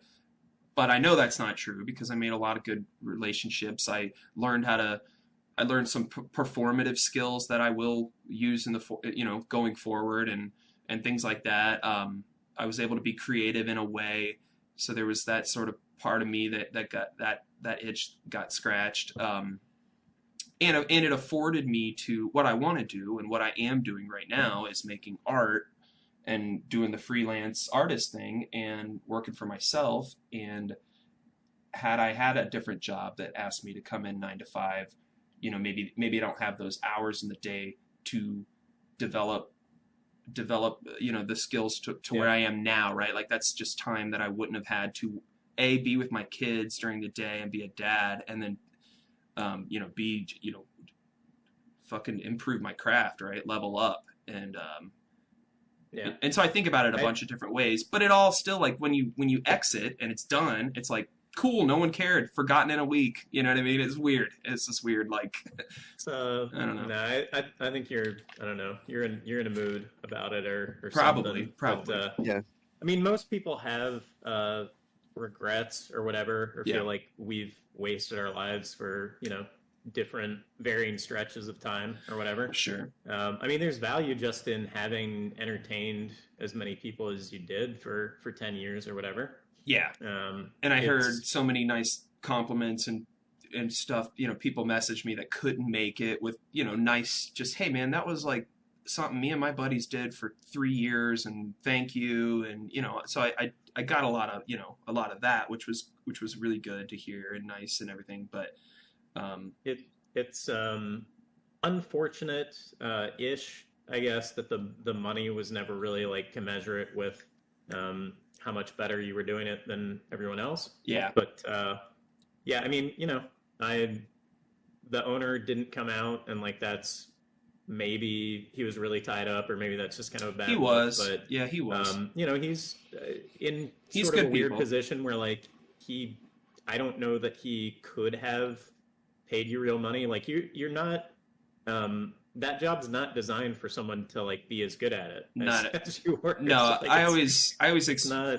I always explained it as like I was the best fry cook at McDonald's. Like my fries were fucking so good. You're still working minimum wage, you know what I mean? Like it's not. It doesn't matter, you know. I Or like guess. I work at Starbucks and my cappuccino is just straight out of Italy. Like it's gonna knock you down. It's so good, but it doesn't matter. But you still got the clout of having fans or whatever, like being well known by a lot of people as like, oh yeah, he's the best at this, everyone kind of knows it. Yeah, So I Yeah. mean, it was really just the money was the biggest thing that like never I don't and that's think. I mean ultimately why I had to get out. It was like this is dumb and I should have quit 5 years ago. You know what I mean? Like it makes I sense. But it's I love how you came into that company too. because Yeah. it was just Kevin was going out of town. That's right. Yeah, I just And started it's just doing like, it. we'll hand this guy a microphone and show him how to use the Yep. thing, like run karaoke once, and Yeah. you were just like, phew. Yeah. Yep. Yeah, we were on our way to Cleveland, I think it was, for a Coheed and Cambria concert. That's right. And Dave was, which I didn't know Dave for a long time at that point either, I don't think. I don't remember exactly, but I think it was the same year. It was like a 3 different months. company back then as far as like how money was handled and everything. Remember, like venues were handing cash to people, and cash yeah, was totally. going to like it wasn't even an LLC till like 2013 or 14 or something.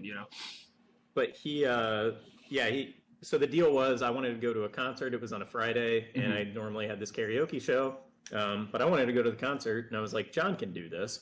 So yeah, that was the deal. I don't think I told him. No. I don't think I told him until I was in the car. Yeah, That's what it was. Yep. I texted him or called him and left a message, and I was like, hey, I got a buddy. just so you know, this happened. I'm on my way to Cleveland. Yeah. He's, whatever. And so he texts me or calls me or whatever as we're driving up there, and he's like, Kevin, like, what the fuck? Like, I just don't, like, I understand you wanted to go to a concert. Like, that's not how it's done. You don't do this.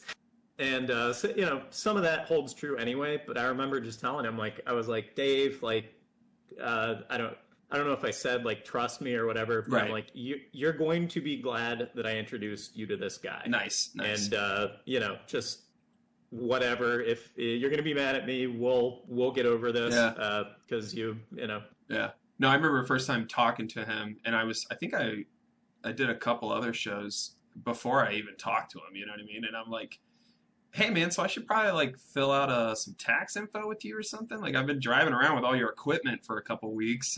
We should probably meet or something. Or are you interested in talking? Or yeah, no, it was that was funny. Yeah, and then yeah.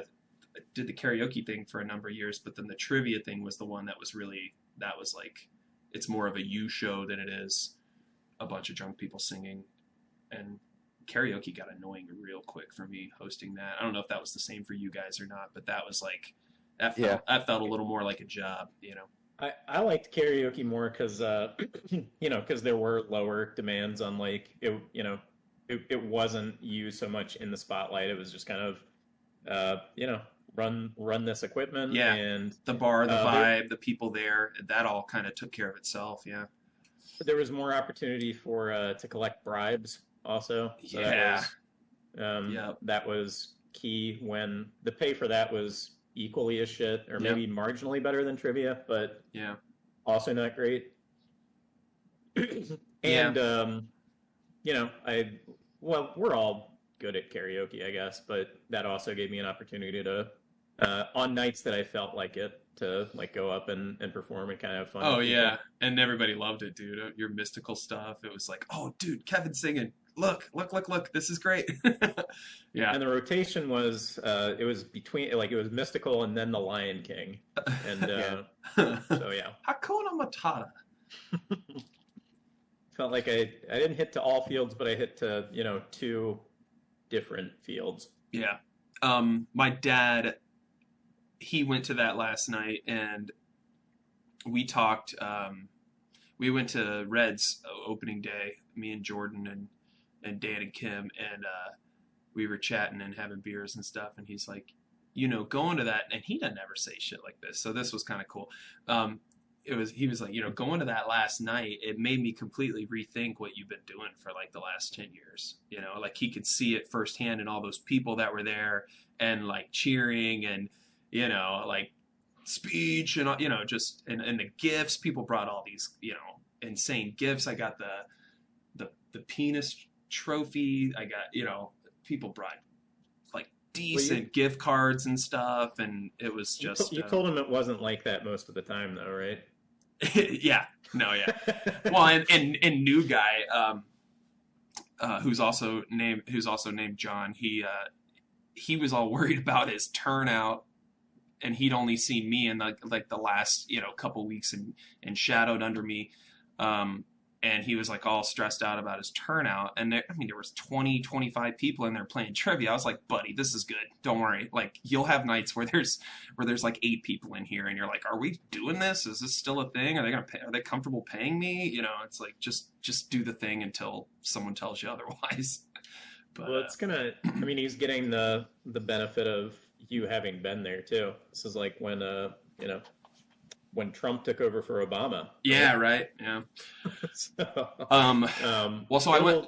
it'll die down, and Yeah. if you go to a show in a couple months or whatever, I'm sure you'll feel more the difference between somebody else being behind the podium. Well, it was already the second week that I went. Like, none of my teams were there anymore. You know what I mean? And that last night that I had, I said, hey, I'm coming next week. So, you know, whether or not you have plans to come next week and just hang out, because I'm gonna come and have a beer and play and stuff. And so there were like a couple teams that next week, and then last week it was like none of my people were there. So I think it was already, you know, kind of transitioning or whatever. But now I'm making art, and that is awesome, and that is like a really good feeling, and that is something I'm like super stoked on, and like it's happening, it's working out. It's like, you know, and I'm getting good projects, and I'm getting decent money off of it, and I always explained, you know, how low that financial bar was with trivia. This is like, there's no way I could fuck this up. Like, it's just it's been a lot of fun. I've been sort of trolling these the NFT space and making 3D derivatives for people's projects. And you know, we were talking about video games earlier, and I keep cracking up about how I was so stoked on VR technology and how it was this elusive thing. It's like when it was first new in like 2016 or 17, or once it started to get kind of good or like something I wanted, it was like this. It was always that. I'm like, grasp, oh, it's so expensive. I don't have a gaming PC, blah, blah, blah. I wanted it. It was like this thing that I wanted, and I researched, and then it became cheaper, and then I got into it, and then I'd never play games on it, and now I'm working and making art with those VR, that 3D software and stuff, and it's like, okay, this is like some cool futuristic shit, like Ready Player One, like people working in VR as a real job, and I'm like, honey, look in here, I'm doing it right now. This is crazy. It's like 2038 right now in this office. This is awesome. So you're watching porn. oh, I know, right? And I think Yeah. I think it does come off a little weird for her, and she's adjusting too. And I mean, this was the same for trivia. It's like when you see someone working, but they're having fun doing it, and it doesn't seem like work at all. You motherfucker. Sometimes it burns people, you know. They're like, yeah, what are you doing? You're just playing games in there and getting paid for it. It's like, no, I'm making a 3D frog, and I'm trying to adjust the head because I'm on revision 2, and the client said the head was a little too tall. He would like it wider, you know. So it's been fun. Well, I'm looking forward to you doing a full scale launch of some, you know, collection. Yeah, I'm trying to coming. Get rich. Yeah, that's trying to coming. Get rich off of your work, sir. That is coming, and it needs to happen like sooner rather than later, because who knows where the space is going in general. And then also, I keep putting so much pressure on it. Like, I want it to be. It's the same reason I haven't like made a children's book or a graphic novel. A graphic novel is like I never feel like I'm good enough, or I'm not good enough yet, so I need to give it more time or something. I think it's like, dude, send it, and it is what it is, and then do another one. You can make more down the road. It's not like one legacy piece that has to define you as an artist or whatever. It's like just fucking do it, you know. So I need to make that happen. And yes, we'll all go to the moon. And even probably the stuff throughout history that became like legacy type pieces, yeah, I probably didn't know in real time like that was happening. For like, sure. Just start moving, and you know, whatever happens. You'll come up with something that'll become your masterpiece, and the whole thing will be an accident. Yeah, right. Hopefully. The space is so funny too, because it's like, I feel like this is a huge moment for just the art scene, like hard stop. Like, just this is probably the craziest shift in how art is thought about and looked at maybe ever. You know, I would say another one would be when people for the first time felt like they could make art without being like, you know, if you're talking about sort of like Renaissance era or whatever, like the people that made art, they made art because they did an apprenticeship under a master, and then they were allowed to make art and release art. I feel like this is kind of one of those shifts, just socially, like for artists and people that consume art and collectors, where it's like what is going on right now? This is the craziest shit I've ever seen. And for me, someone who's been grinding at it for, yeah, I shouldn't say grinding, but it's been a passion of mine for 20 years, or since I was a kid, basically.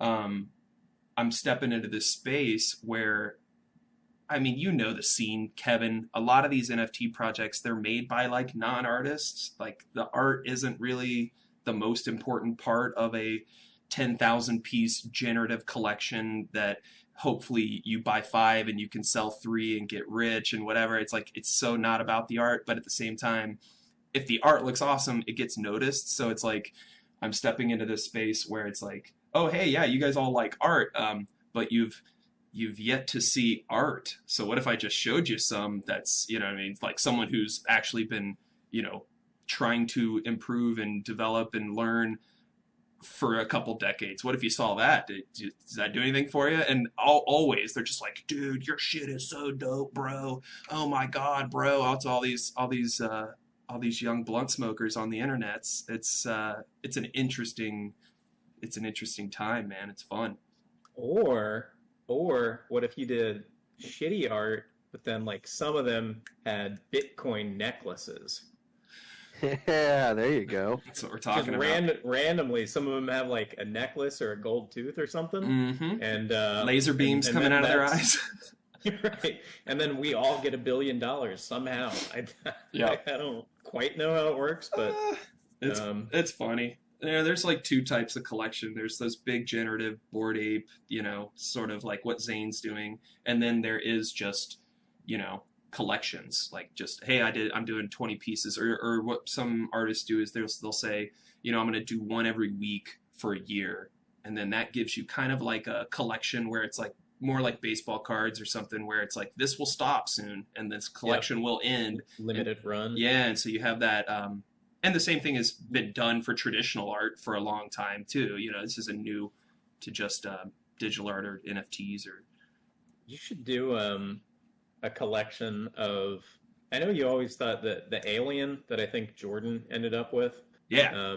I always liked that one a lot. I think you didn't like it quite as much. I was just young, man. I look at it now and it's just like, there's like 30 problems with this right now that I don't do anymore, But just a series of those, like, creatures of kind of like just from the same like perspective. Sure. Like, here's a new creature on some alien landscape or whatever. For sure. Yeah. And I always thought like a werewolf type creature would be a fun like hell yeah installment along with the alien in whatever group. Are you on that should be? Are you on Twitter? Are you seeing any of this shit that I'm making? Like I know you're not on the grams.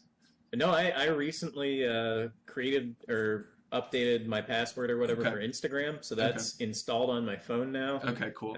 Twitter, I recently recovered our password from Carl, so that I could have a good login there. I'm still not like they're not in my my pooping rotation of like things I look at on my phone. But yeah, I've at least got them installed. Well, so I'll be paying attention someday. Yeah, and say what you will about Twitter, but like whatever your skill is, the ability to connect with the right people on that platform. I know all I've ever heard is negative things about Twitter and what a fucking cesspool, hate-filled garbage pit it is. But the spaces that I've been sort of like including myself in, and also Discord, it's like only supportive, like really positive, nice people, and it's just got me work. So like now every artist that I know who Josh Reno's an example, Ben Williams, like I'm hitting these people up and I'm like, hey, you can make money over here. There are people needing art right now. Like I have to share this information with you. Like, so, and it's crazy, Carl, because it was like I did the Instagram game for so long, and this was like the first time I actually tried to be like try to give a shit about Twitter. And you've been playing this game for a while. You've had success through Twitter. You've done Yeah. work for wrestlers and things like that. I've Like, and just to kind of yeah, piggyback on what you're saying about having good experiences on Twitter, like I generally don't pay attention to the negative stuff. yeah, And like, I mean, and sometimes I have, especially on the wrestling Twitter, like some bros contemptuous, are on there. like Yeah, I have some views that people don't like about sure. things. But like just in the last 2 weeks, like I tweeted something nice to Cody Rhodes, and he retweeted it and quoted it, and kind of like put a period on what I said, which was Yeah. neat. And then I said something to somebody who was being really mean to Tony Schiavone, Yeah. the announcer, the other day, and I said something to him and got a like. Yeah. Uh, It's awesome. so, I mean, it's yeah. like when you at you somebody, can connect with people. when you Like, at somebody, if they use that app, they're gonna read it or see it. It's awesome. And so if I make fan art, so I mean that's all we've been doing is I've just been doing like derivative, like I'll take your goofy little alien doodle, but I'll make it 3D and I'll put my twist on it and I'll make it gnarly. Then they see it and they're just like, who the fuck from Pixar just dunked on me, and this is awesome looking, and it's free promo for them. Then they share it around, you know what I mean, and all their dorks get to see it, and they're like, whoa. And yeah, the next day you're getting DMs. Hey man, I saw what you did with this. Can you do that for this? What's your rate? You know, it's awesome.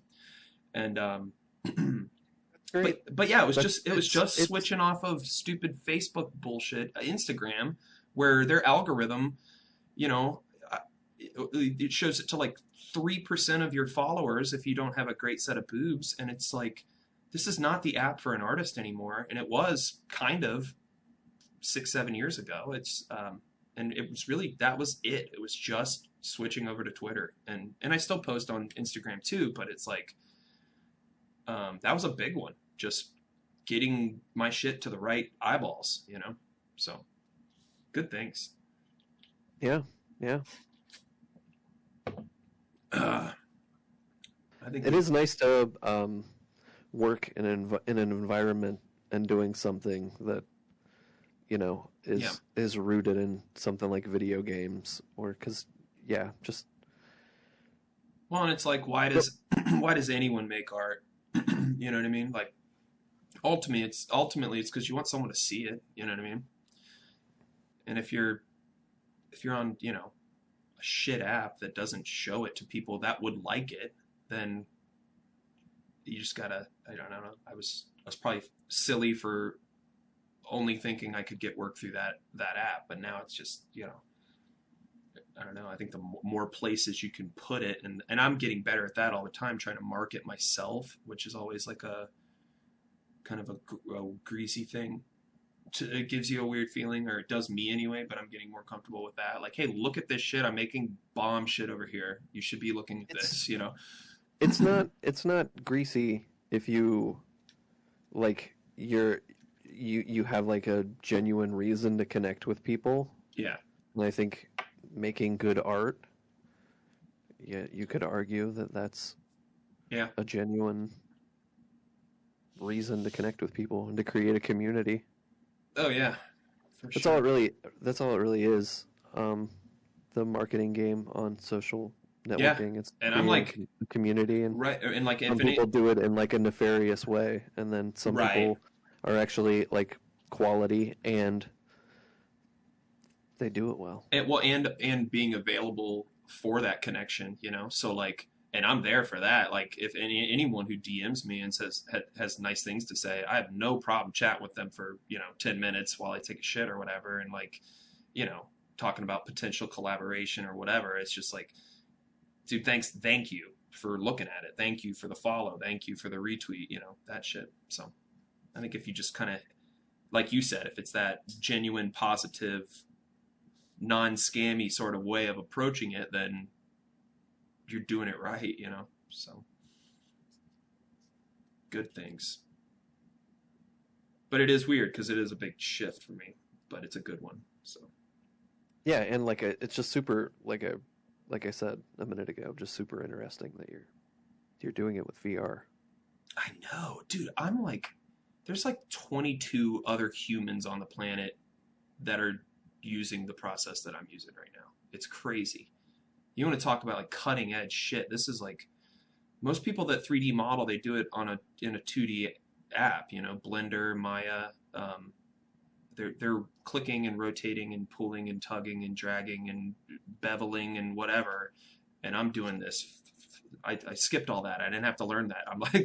I'm like doing it in a completely different way. It's kind of cool. Um, Do you have like hand gestures and stuff for what it's you're doing, or are you just grabbing shapes and? there's a bunch of tools. I was talking to Jordan about it. And I was trying to like first of all, there are some humans that you can explain this to, and they're not gonna understand it. Like my mom, like anytime I show her a 3D render, she's like, "So, do you guys have a pink table at your house that it's sitting on? What? I don't understand." I'm like, "Mom, it's not a photograph. That's like it's in the computer. It is a photograph, but it's a photograph of a digitally lit and digitally rendered 3D model. You know, like it's just, so there's some people that Made that can't. environment. Yeah, there's some people that can't understand it. Like their brain just isn't evolved enough. And then for anyone like of our generation who, you know, since we were little, we've been looking at 3D models in video games and in movies and things like that. We kind of understand the process. You know, you've seen a featurette on a movie and it shows some dude at a computer and it shows a wire mesh of a 3D model, like you kind of understand what's going on. And that's all this is you're just creating a mesh and then you're continually modifying it and scaling the resolution till it looks just how you want it. And then you throw it over to Blender, light it, render. It takes a long time, but it's like still only fun when I do it. It's like it feels a lot more like active, like as far as like how you're making the art. So like closer to like my experience with making visual art has always been some size of paper and pens and watercolor on in front of me, and I'm hunched over like a little creature, and I'm working and whatever, rendering it 2D, and this feels a lot more like maybe you're like an oil painter and your canvas is 4 feet by 4 feet, or you're a graffiti artist and you're doing these big strokes. And so when you work in there, sometimes to get a smooth line or whatever, it makes way more sense to do a big stroke than it does to be zoomed in and try to do it real small and your hand's shaking and it comes out bumpy. You know what I mean? So it's a lot more like active and physical than what I'm used to. But and that kind of gives you a weird like artist hippie feeling or something. That's kind of fun. But yeah, it's cool. And so yeah, I was telling Jordan about this and he was like, "Yeah, I just need to come over and like crack a beer and sit with you in your office and like watch you do it." So, and I'm like, what I want to do is start a weekly stream, and I don't know, I haven't landed on YouTube or Twitch yet, but I want to do basically like 2D Tuesday and then like 3D Thursday, where it's like hang out, be a part of the creative process. If you have like ideas that you think would be cool or work with the piece, like I could include them, and then you mint that, or it becomes part of something that's available for purchase. And as someone who was part of the community and played a role in its creation, you can kind of place a little bit of ownership into it. I think that would be kind of cool to, like, if you like something, you like the style of something, you could be like, "Dude, that goofy little hat he's wearing, that was my idea. I was hanging out and he did it." It was like, this is, because I always get a kick out of that. Like if I'm watching like a live stream of somebody I'm a fan of, like video games or something, and just that quick hit of like you're a part of it, you're interacting, like just if they answer your question on the stream, or I've watched artists live stream their work, and I'll have a question and they answer it and I'm like, "Oh cool, the dude that I love is like who's a master, who's like I totally look up to, like answered my question, this is great." So I don't know, I have a bunch of ideas about how to continue to sort of monetize it and all that, but yeah. What do you think, guys? Hour 59, we'll probably wrap it up, right? Yeah, that seems it's been cool. it's been good energy though. Yeah. I'm sad to see it go, but it is getting pretty late. Yeah, and we'll get TV's JG for the next episode. We're still flirting with our next episode being our last episode, but I'm still indecisive on the whole thing. So we can talk further about that. Maybe we keep it going. Maybe we make a goal of 220 or I don't know, whatever you guys think. I'm open to it. I always have fun chatting, and I am a little pissed that we're not hanging out more, like just getting together and doing shit. Kevin, I'm sure I'll find you on a bike trail sometime soon, but like we need to make a point to like just go get dinner or go get a beer somewhere and just bro out every once in a while, meet up at somebody's house, light a fire, that kind of thing. So yeah, I just need like 3 days notice. Yep. You're gonna give me 3 days. I know, I'm the worst. I know, I'm the worst. I'm always the day of. I'm like, hey man, what are you doing right now? It's like, oh, you're such an asshole. You never do anything. So I'm really bad about that. I'm trying to learn. Yeah, I mean, on the podcast front, I kind of think the way I feel most of the time is I don't think we have to say this is the last one or whatever. Sure. We'll just, if it ends up being once a month or once every 2 months, then maybe that's what we do. It's true. It's true. Alternatively, I feel like it's been a while since we like tried to sort of compare schedules and figure out like what we actually want the cadence and the regular time and all that to be. Yeah. And I think we should get at least one under our belts in person and just kind of remind ourselves how that feels and how much we want that to be the format again or whatever. Yeah. I think probably we owe it to ourselves and our fans. All the fans. To give that one more pass, I think, before we make any decisions about not making them ever. Yeah, you're absolutely right, because we've been doing it this way for so long now that this way is not getting together at Joe's house. No, it's not that. It doesn't check the box for having hung out. Yep. Really, like it's it's something, but it's on the same level as playing like games on Xbox. It's a little bit above that, I guess, but you know what I mean. Reboot. Well, yeah, and I'm all about creating a space in the basement that we can use every week or whatever. So a spacement, yes. So good things, good vibes. I'm glad you guys are well. I'm glad we could do this tonight. And then let's just troll young Joe and try to figure out the next time we can get him and also get together in person. I think that's something I keep forgetting about, that how much more fun that is to sit around a table and Josh. So there it is. Yeah. Thanks to anybody who listened. Be safe out there. Get your exercise on. Spring is here. Summer's here. Wave to your neighbor. Drink a bunch of water. Don't do LSD and drink a half a gallon of chocolate milk on a bike trail. Do that. That's still healthier than sitting at home all day. Yeah. True. And all right. So I guess I get a whole thing. But, do it, yeah. No, I just always thought that like cold milk was an acceptable thing to refresh yourself after exercise. Like you shouldn't drink it while you're still out in the sun. Yeah. But if you wanted to play basketball in the heat or whatever, and then go inside and have a glass of cold milk, that often sounds good to me. You should have your shirt off when you do that too. Sure. Just makes it just let it feel better. Let it drip down and condensate, whatever. Yeah. Yeah, you should definitely be shirtless and have pecs and stuff and get a big cup of milk. Growing boy, young boy out there, played all the ball. I love it.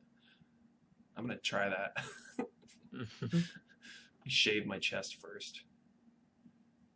Hey, do you want to see these bumps on my stomach? Tummy bumps. All right, cool. Later, guys. Thanks to anybody who listened.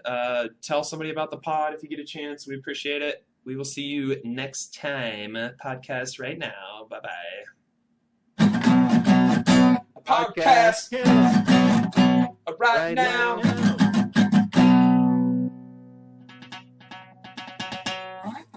We did it.